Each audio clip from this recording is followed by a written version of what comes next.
Kayıttayım. Ses olayında In your presentation, you said we are all connected, but we are far away from living in an age of connection. What mistakes do we make connecting with each other, and what can we do about this issue? Yeah, that's a really good question. Well, there's a couple of things. Let me just explain why I think we're connected because we have these digital devices. But we actually don't allow these devices to give us a better experience. So, can we spend all this time that we spend online to make us better educated, more alert people offline? I'll give you an example. So years ago when I was helping to run a startup, I'd spend 16 hours online, I'd catch up with every day, I'd catch up with 10 people I hadn't seen for a month for dinner. I'd fall asleep at the dining table, so I wasn't connected.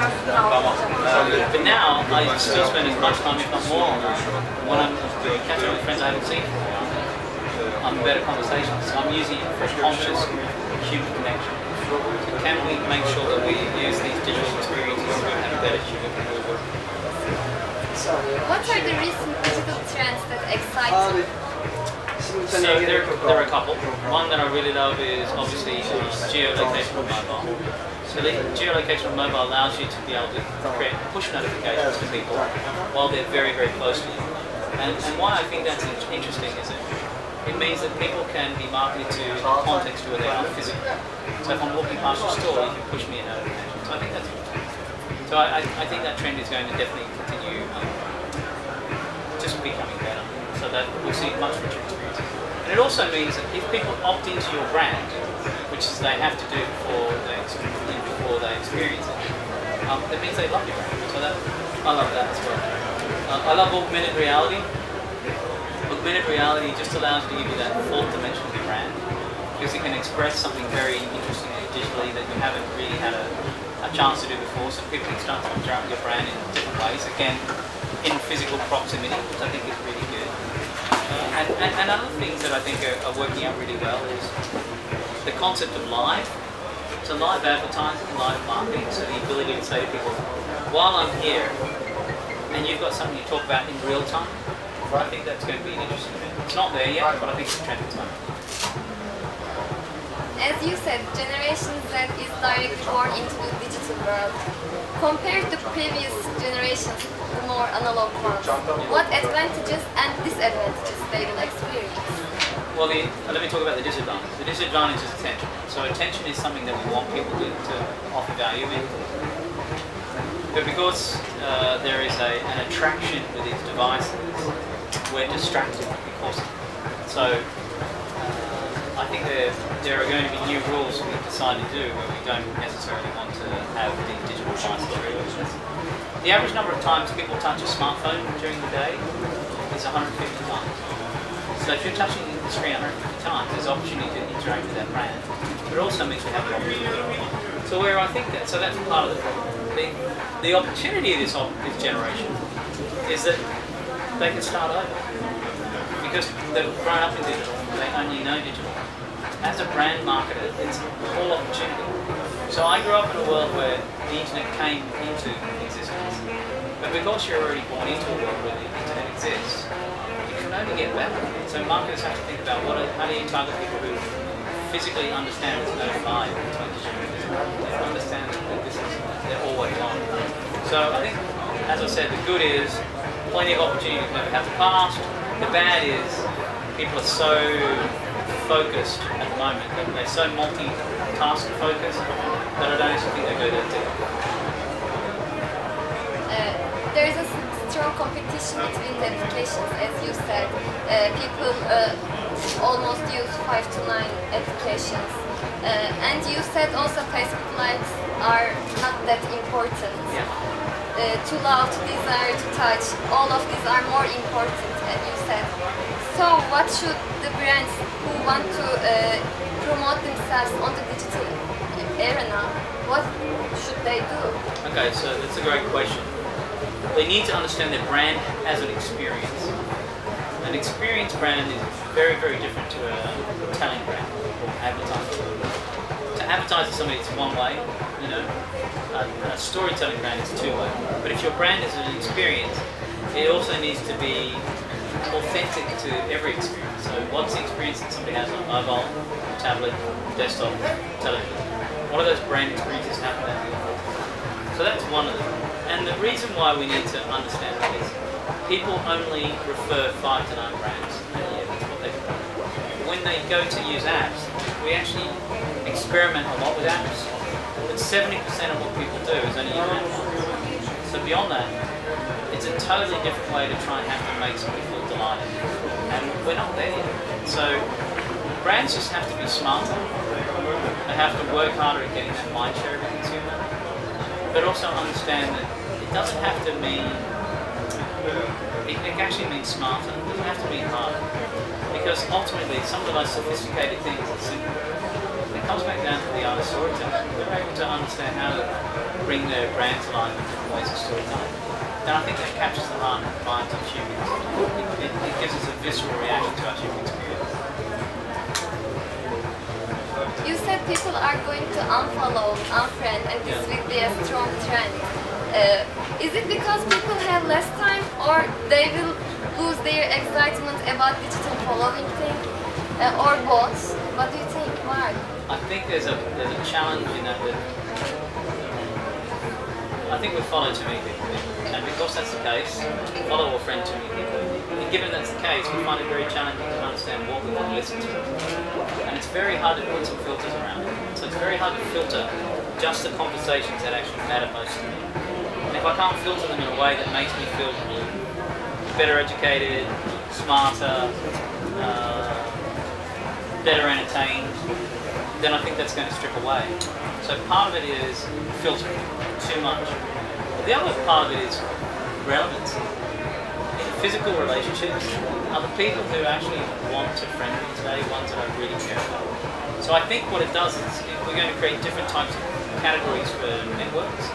So I have a network for close friends, I have a network for my family, I have a network for contacts, I have a network for acquaintances. And I don't think they all blend together. I think they're very unique, and that's why I think that trend for defriend and unfollow will be something we have. You talked about the importance of storytelling, and we know that brands like to talk about themselves, to tell their stories. Is it important what story they tell? Their story or other stories that touch people? Yeah, so the storytelling aspect of it is interesting. Advertising is typically telling. The story part of it they forget about. So the storytelling is really bringing those two together. So yeah, there are definitely ways that you can do it, but it's typically not features and functions. So talking about features and functions is not really storytelling, that's telling. But the emotion around it, the heritage, where it came from, the form factor, the design, the essence, the cachet, those things make it, even the most technical product become human. And if you put the human at the centre of it, think, what is it that they're going to be intrigued by? What emotion do I want to captivate? Do I want to make somebody laugh? Do I want to make them cry? Do I want to make somebody happy? Do I want to make them sad? That's all emotion. And emotional storytelling becomes really, really important. The art of storytelling is also changing. So you have the ability as a brand to, to tell a 6-second story or a 13-hour story. It all really depends. A 13-hour story, an example of that is House of Cards. They released all of the programs, the whole lot at the whole time, one time. And so you can binge on storytelling in any way you want. So it doesn't have to be 6 seconds, 13 hours. It's somewhere in between there is probably the right spot for a brand to dig their unique storytelling. What advantages brings the use of celebrities in the ads? Well, there are two things. One, people know celebrities, and if it's done well, it bridges an authenticity. Say, if they brand association, if they associate with your brand, surely I can associate with your brand. But there's also the current future is that, if you have a celebrity in your video, it's 7 times more likely to be shared. So if one of the things that's very important for you is to produce a video that wants to be shared, you might want to consider having a celebrity on it. Everything we touch has a brand now. And they are everywhere, but you said people only suggest 5 or 9 brands to each other. Which brands manage to be suggested to others? Yeah, the brands that are most successful for suggestion in my mind is is this, I have a statement which is mind shared equals market share. So if you become useful to somebody's day to day, and they don't just think of you as an advertiser, but they think of you as a utility, because you offer up something that allows them to feel like you're going beyond just advertising activities, then you can become a really interesting brand. Okay, that's all my questions. But I wonder, what is your definition of creativity and source of inspiration? Right, great. Definition of creativity is anything that surprises and delights somebody in an experience that allows them to feel richer than they could ever have. Something that allows people to dream more wildly than they ever did, and allow people to discover something more deeply than they ever have. That for me is creativity. Creativity isn't always something that's visual, it's something that's ethereal. So it's all those tangibles, the sight, sense, sounds, all of those things and senses that I think really like. So that's creativity. Being challenged and creativity. How do I get inspiration? I try and not spend too much time online. I spend a lot of time online, but I find I'm inspired when I actually spend most of the time with the people that I admire. So, you know, whether that's with my family or friends, or with people I respect, I find I learn more, and it also allows me to heighten my awareness of listening, because I'd much rather become a listener than a teller, and so I become inspired. When I'm online, however, I'm inspired by people that I follow that I think are people that I just want to listen to. So I don't actually follow too many people. I only follow people who actually have direct influence to the way I think. That's all my questions. Thank you. Do you want to add anything or to say? No, but yeah, let me just say that I think that, let me talk specifically about this conference. Yeah. So I spent a lot of time going to conferences, and I know that you've had 25 years of this particular award program. It's got a very interesting culture of, it's a collective culture, meaning that you guys are open to it. And there's a lot of head nodding and smiling and agreeing. So there's a hunger for shared collaboration. That's why festival extension I think is really important. I love the ethos. So I love the space where you guys are. It's very creatively, you know, at the start of it you've got this, you know, energy building historically here.